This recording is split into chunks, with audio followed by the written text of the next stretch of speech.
And back to the slide. Susie? I don't see it. Ah. Oh, okay. Oh, yes, yes. Oh, yes. I do like praises because I like when you notice, but I don't like when people say, good job, oh, good job, oh, good job, because I don't know what it means exactly, good job. Okay. All right, and that again goes to what we talked about before.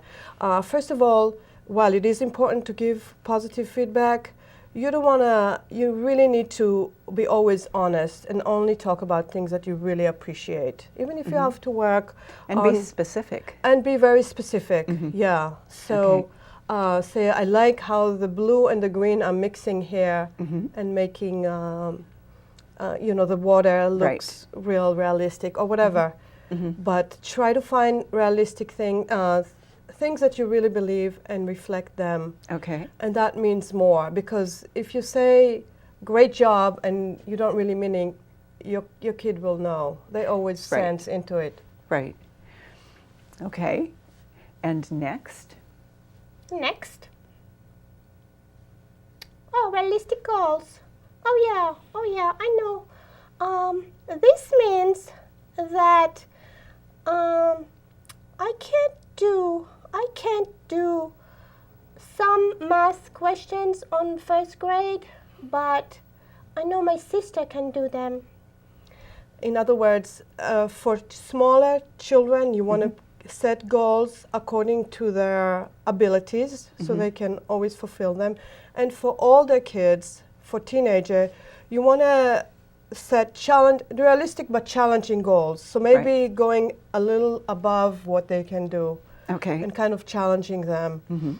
Because sometimes they can achieve more than what they realize. And, and this allows them to learn that. Yes, and that progress. But when they're still little and definitely preschool, you want to just go with what they can achieve, so they have a better basis of self-esteem. Yes, so they start to know that they can do this and they feel good about themselves. Right. Okay. Right. All right, and I think it was the next on the list was for grown-ups to not hide their feelings. Oh, yeah. You know, sometimes Mommy, she goes to the room and she cries and she thinks I don't know, but I do. I do know. And then I worry, why is she crying? And maybe it was because I was bad. So you want to know what's making her unhappy. Yes. You don't have to have a lot of details, maybe. No, but kids always know, and I know I had some parents tell me things like, "Oh, we're getting a divorce, but he doesn't know yet," and he's like, not even, he's very close by. But sometimes we think just because we don't talk to the child directly, they can't hear, but they can, and also they can sense something's wrong, and again, they may blame themselves, and that they need to know it's not anything to do with them. Yes, and knowing the facts is always better than the fantasy place that the children will go to in terms of disaster. Well, and especially given their limited experience. Right, So, right. Okay, and I think there was one last thing on that slide for you, Susie. Okay. Oh, yes. That means, I know what that means.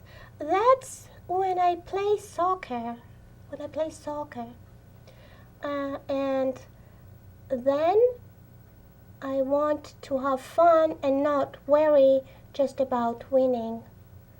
And so you just like to run around and enjoy the game, and if you win, great, and if you don't, that's okay. Yeah, and not just in that, also in tests, also in school.